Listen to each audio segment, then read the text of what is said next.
আসসালামু আলাইকুম রহমতুল্লাহি ওবরাকাতু।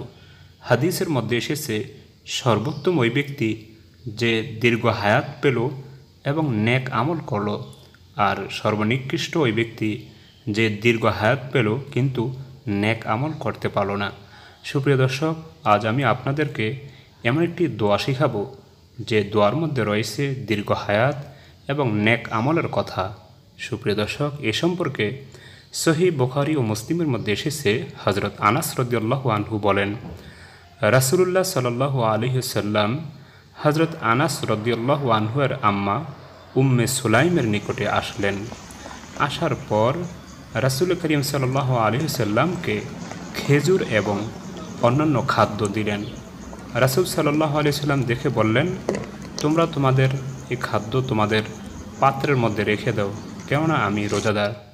অতঃপর রাসূল সাল্লাল্লাহু আলাইহি ওয়াসাল্লাম ঘরের এক পাশে গিয়ে নফল নামাজ পড়লেন। পড়ার পর হযরত আনাস রাদিয়াল্লাহু আনহুর মার জন্য দোয়া করলেন এবং ঘরের সবার জন্য দোয়া করলেন।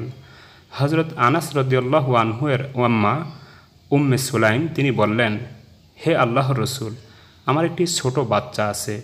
রাসূল করিম সাল্লাল্লাহু আলাইহি ওয়াসাল্লাম বললেন, সেটা কে? হযরত আনাস রাদিয়াল্লাহু আনহুর আম্মা উম্মে সুলাইম বললেন, আপনার খাদেম আনাস। এ কথা শুনে রাসূল করিম সাল্লাল্লাহু আলাইহি ওয়াসাল্লাম হযরত আনাস রাদিয়াল্লাহু আনহুর জন্য ইহকালীন এবং পরকালীন সব বিষয়ের জন্য দোয়া করলেন। সুপ্রিয় দর্শক, যে দোয়াটি করেছিলেন রাসূল করিম সাল্লাল্লাহু আলাইহি ওয়াসাল্লাম হযরত আনাস রাদিয়াল্লাহু আনহুর জন্য, সেই দোয়াটির কথা আজ বলবো। সেই দোয়াটির বরকতে রাসূল করিম সাল্লাল্লাহু আলাইহি ওয়াসাল্লামের এই দোয়ার ফজিলতে হযরত আনাস রাদিয়াল্লাহু আনহুর জীবন হয়েছিল দীর্ঘ এবং তিনি নেক হায়াত পেয়েছিলেন, অনেক সম্পত্তির মালিক হয়েছিলেন এবং অনেক সন্তান সন্ততির মালিক হয়েছিলেন। দোয়াটি হলো, আল্লাহুম্মা আকসির মালি ওয়া ওয়ালাদি ওয়া বারিক লি ফিমা আ'তাইতানি ওয়া আতিল হায়াতি আলা তাআতিক ওয়া আহসিন আমালি ওয়াগফির লি। আল্লাহুম্মা আকসির মালি ওয়া ওয়ালাদি ওয়া বারিক লি ফিমা আ'তাইতানি ওয়া আতিল হায়াতি আলা তাআতিক ওয়া আহসিন আমালি ওয়াগফির লি।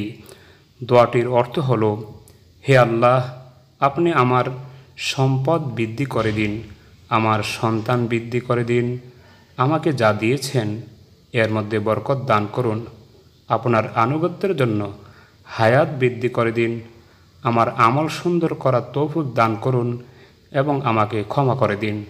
সুপ্রিয় দর্শক, দোয়াটি যে কোনো সময় বেশি বেশি করে পড়তে পারেন, বিশেষ করে নামাজের সিজদায়, নামাজের সালাম ফিরানোর পর এবং অন্যান্য সময়।